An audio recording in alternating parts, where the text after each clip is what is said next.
I'm Aaron Porras, and thanks for joining us from our studios in Israel. Coming up in today's newscast, the United Nations starts to focus on Syria. The United States, Israel, and Greece work together to sharpen their naval skills, and Israelis of all denominations make preparations for this week's multiple festivities. Stay tuned for the latest news in Israel.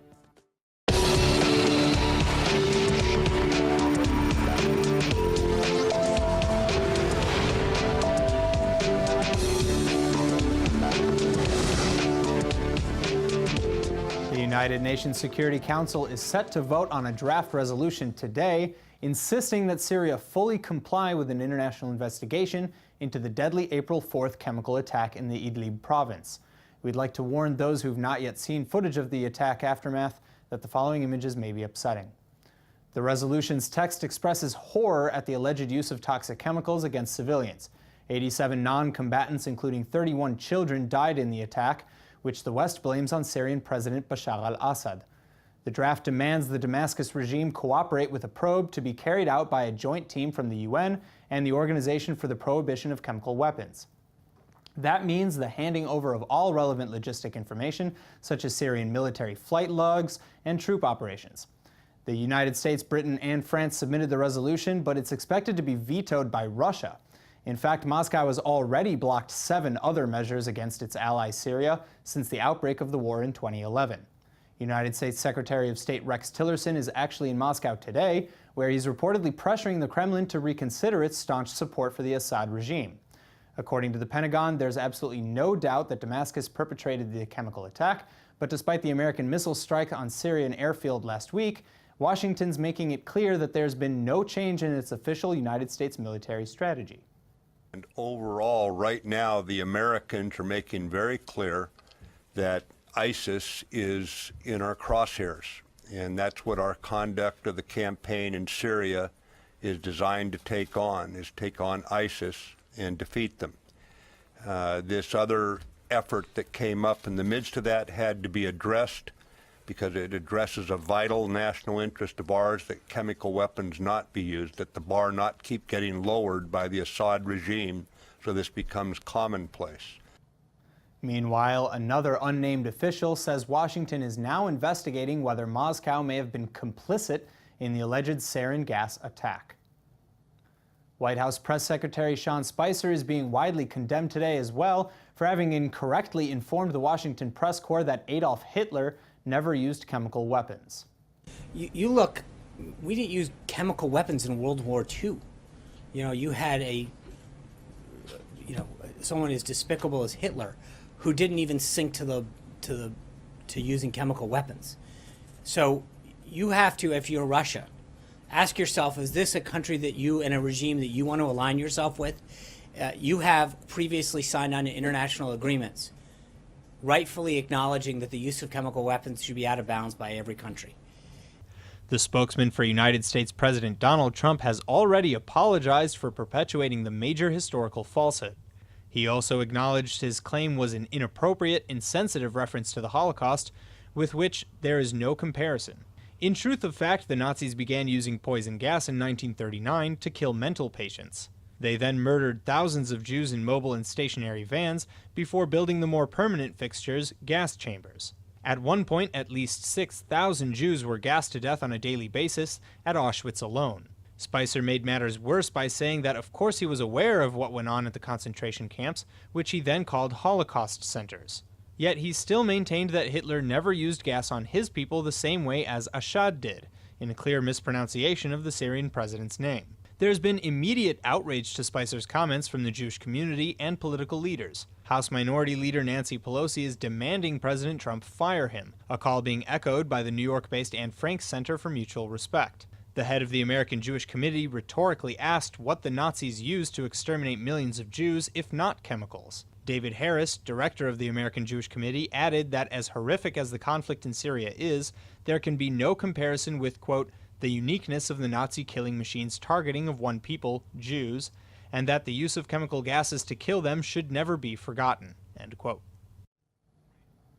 Though the attack in Syria is certainly heinous and evolving news, let's not forget about the multiple attacks that have landed in Egypt over the last week as well. Joining me in the studio now to discuss the growing terror threat is military historian and former deputy head of the National Security Council of Israel, Dr. Shaul Shai. Thank you so much for joining us. Thank you. All right, so my first question to you is, over the weekend we saw a horrific attack against Egypt's Coptic Christian minority. How is the Egyptian government responding, and why has the Islamic State all of a sudden begun targeting these religious minorities? First of all, we have to take in consideration that the Copts are about 10% of the Egyptian population of 90 million people. So this is the biggest Christian community in the Middle East, and maybe the oldest one. From the radical Islamic group's point of view, they are operating to annihilate the Christian presence in all the areas that are under the control of ISIS. We can see in Iraq, in Syria. For instance, in Iraq, let's say before 2003, the overall Christian population was about 1.5 million people. Today there are 300,000. So this is a process that ISIS is leading, but it is supported as well by other Islamic radical groups. And when we go to Egypt, in Egypt there are maybe 2 or 3 main reasons for targeting the Copt population. First of all, the Muslim Brotherhood and other radical Islamic groups blame the Copts that they supported the military coup headed by President Assisi to take over the power in Egypt in 2013. So this is one of the reasons. So this is revenge for voting al-Sisi into power? They blame Assisi, not that later on he was elected. In July 2013, it was a kind of military coup that took over power in Egypt. And they blame the Copts that they supported the military in this case, and in some way it's a kind of retaliation. And the other reasons? When we look at the deeper reasons, from ISIS' point of view, there are infidels, and the destiny of infidels is either to be converted to the Islam or to be, let's say, secondary class population in the country, and they try to implement it. And the third reason is that by conducting terror attacks against the Copts, they challenge the regime. They present the regime as unable to protect its own population, and of course it creates pressure on the regime from home and from abroad, of course. All right, now Israel is no stranger to attacks from the Islamic State in the Sinai Peninsula either. How strong is ISIS's foothold in the Sinai, and what threat does that pose to Israel? First of all, some words about the development of the Islamic State in Sinai. It started in 2004 to 2006 when it was Al-Qaeda in Iraq. Abu Musab al-Zarqawi was behind the building of the infrastructure in Sinai. And in 2004 to 2006, they conducted a campaign of terror attacks on mainly touristic sites in the south. The Egyptian regime succeeded to depress it, but it was temporary. Soon after the 2011 revolution, many radical Islamists escaped from prisons in Egypt and escaped to Sinai, and they formed a new radical Islamic movement named Ansar Bet al-Maqdis. This group was at the beginning an Al-Qaeda affiliate, and later on in November 2014, they became the Egyptian branch of the Islamic State. Now, for this group, the main goal is first of all to fight the Egyptian security forces.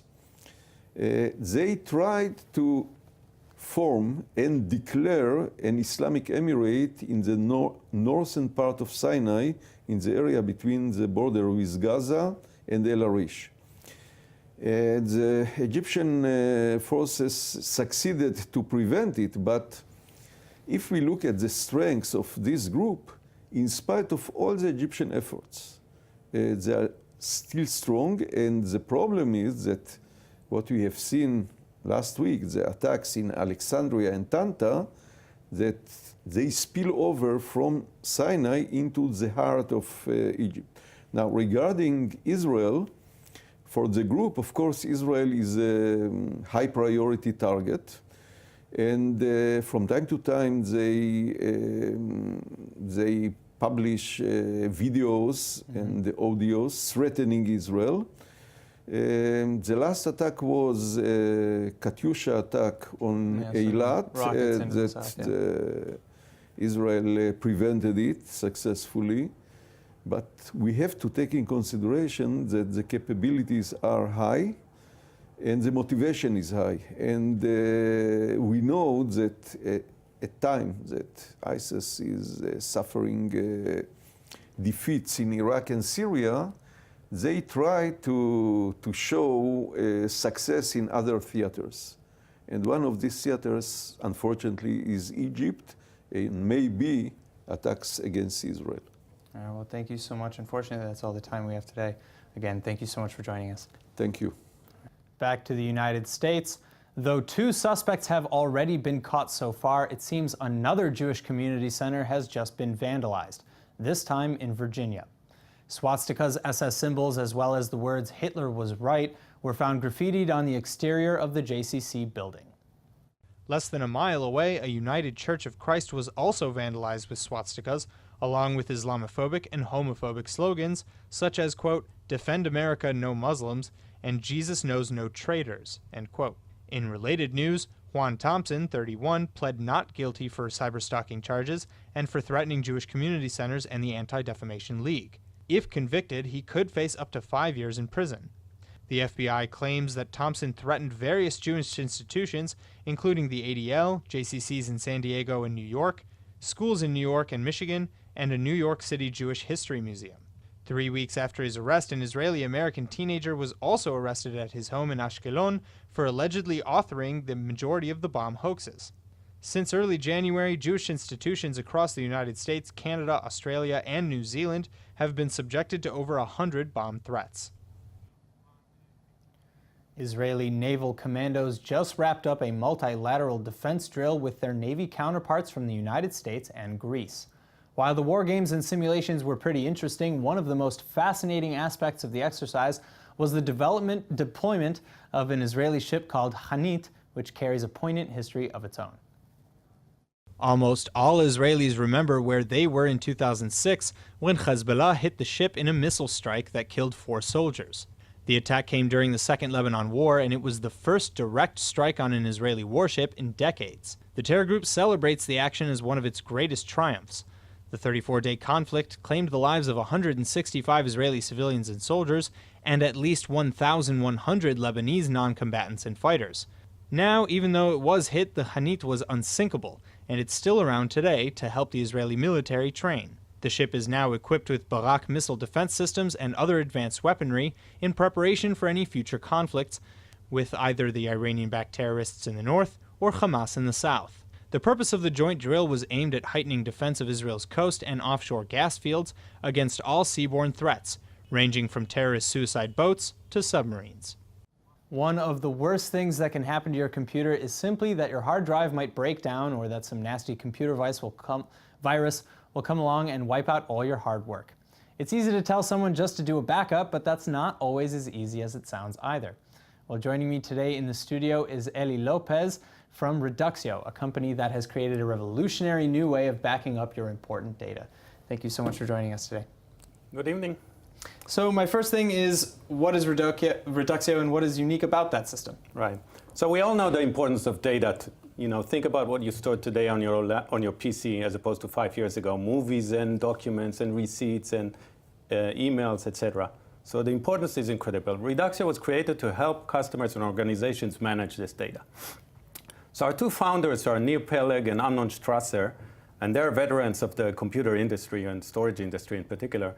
And they sat back and looked at, although storage solutions increased capacity that they managed, increased performance and reliability, in 20 years there was no change to data management. And they sat back and designed a totally new way of managing data. The outcome is a totally revolutionary technology for managing data, with some of the capabilities seem to be taken out of a science fiction movie. Joined them Mark Wiener as the CEO, and Reduxio was formed. And if you look at the storage industry, one interesting thing is that although data size has increased incredibly over the last few years, the importance to organizations has also increased dramatically. And the threats to data are growing on a daily basis. Every day new hacker is thinking of new ways to damage your data. None of the storage technology vendors have changed the way they protect data. They all use a 25-year-old technology for protecting called snapshots, which means they take an image of your data every few hours. So if something happens to your data, and that can be anything, a human error, an application failure, a cyber attack, or a ransom attack, your data is damaged, you have to roll back a few hours and lose so many hours of work. And think about organizations that have hundreds of employees. You lost 8 hours of 100 employees. Right, so it doesn't differentiate who did what and can roll back specific items. And that's a giant impact to the organization, lose 8 hours of work. One of the unique capabilities of our technology is the ability to go back to any second in time. So if something were to happen and anything to your data, you simply determine the second that it happened, roll back a second before that, and you're back in business without losing any work. So does this, when you're talking about rolling back specific items to the very second, instead of like to the hourly backup, are we again talking about moving the whole system back to that point in history, or just that specific item? So we have a technology that allows you to move specific areas and specific items depending on your use. So that's quite incredible. And a good example of this is ransomware. Ransomware is a type of malware that attacks your files and encrypts them, and then presents you a nice message that says, if you want the decryption key, please send a number of bitcoins back to the hackers. And this attacks both regular private people. It happened to my daughter just last month, wow. I'm ashamed to say. I warned her, but it happened. And it attacks, in 2016, over 60% of organizations worldwide were hit by this. Oh, wow. So you either pay up or you go back to a backup that's many hours ago and imagine the impact. You may have lost everything, yeah. So a Reduxio customer simply determines when the attack occurred, rolls back his time machine to the exact second before the attack. He's back in business without losing any work, and that's pretty incredible. We already have many examples of customers using this to go back to business. So that's kind of my next question. Where are you already being used, and what's next? Okay. So we announced our product back in VMworld in 2015. This is 18 months ago. And this is a giant event. This is 25,000 people. Within the same day of announcing our product, we received Best of Show award. Wow. Since then, we've opened 8 offices in the US, so all around the US we're selling. A couple of offices in Europe, and of course in Israel. We have over 150 customers worldwide. These are government, local government, educational, industrial, high-tech, etc. In Israel, we're being represented by Consist Systems, which is our local distributor, and we're installed in the Technion, in military industry, in other industrial, in education, etc. So what's in the future? So just like we canceled the connection between data and time, and we allow customers to go back to any second in time, what we're thinking about and planning and actually designing is a way to separate data from hardware, from physical devices. So in our vision, and this is a vision at this point, but we're already halfway there, data will be a floating entity that's sitting on top of devices, private clouds, and public clouds. Okay. So data will not be limited and connected to a direct physical device, but will be out there floating, and this has unique advantages to all organizations. Sure. So again, we separated the connection between data and time, and we're going to do this connection between data and space and location. Well, I'm very excited to see what comes out of Reduxio next. I can't wait to do a backup on my computer. It has been way too long, and it seems like your product is just the thing for me. So thank you so much for coming in again. My pleasure. All right, it was excellent. All right, now Israeli police have faced a great many challenges this Passover holiday. Aside from being on heightened alert to thwart any attempted Islamist terror attacks during the festivities, they've also been trying to keep extremist Jews from reenacting the biblical tradition of sacrificing animals in Jerusalem. 17 people have been arrested on charges of disturbing the peace for allegedly trying to sneak baby goats into the Temple Mount compound in Jerusalem's Old City. 6 of those taken into custody were minors, and they're all believed to be activists in the Return to the Mount movement, which wants to reinstitute the custom of offering sacrifices on Passover dating back thousands of years. Fortunately, 6 of the little goats were rescued and transferred to the investigative department at the Ministry of Agriculture. 7 of the detainees, including the head of the group, were arrested the day before the holiday even began, released, and then rearrested again yesterday for persisting with their plans. The members claim they're being persecuted for only trying to fulfill ancient Jewish commandments. For now, all of the offenders have been banned from the Temple Mount, the slaughter or sacrificing of any animals in the Old City, or even bringing any animals to the area for the purpose of killing them. The police department says it will continue to take action against anyone seeking to upset public order, and that officers will continue to behave professionally so that all residents and visitors to the area, of all ethnicities and religions, can live safely. For Christians and Jews around the world, this was a very holy weekend. This Sunday, hundreds of Christian worshipers attended a Palm Sunday procession through the Old City of Jerusalem to commemorate the time when Jesus is said to have ridden through the city on the back of a donkey. We are from Europe, but here it's much better because you have people smiling, we have people from Africa, we have people from the United States, so it's really peace. Look at everyone, they come from Philippines, so it's really great. All the world is here in Jerusalem to celebrate Jesus. Palestinian Christians, along with tourists and other Christian worshipers, were accompanied by clergymen as they marched down the Mount of Olives towards the Old City of Jerusalem, all while holding palm branches and chanting psalms. Palm Sunday is the start of the Holy Week, which will culminate next Sunday on the holiday of Easter. It feels like we are a great family in our own country. It's only very small, and here you have thousands of people from all over the world. So this feels good. Now, while Christians were celebrating Palm Sunday, Israel's Jewish residents were busy finishing off last-minute shopping in preparation for the Passover holiday. That started Monday night. During the week-long holiday, Jews refrained from eating any yeast-laden products, as well as any leavened wheat or oats, otherwise known as chametz. In preparation for Passover, Jews meticulously clean their homes and dishes to make sure that they don't accidentally end up consuming any chametz. Before Pesach, we have to clean the dishes, and therefore we boil them in hot water, and then they'll be kosher for Pesach. Jews celebrate Passover to remember their exodus from Egypt and to celebrate their liberation from bondage. On the eve of the holiday, friends and families sit for a festive meal known as a seder and read the Haggadah, a Jewish text that retells the Jewish people's suffering in Egypt and their journey to the land of Israel. The Hebrew word of the day is brought to you by the University of Haifa, Hebrew Summer Ulpan, open to everyone.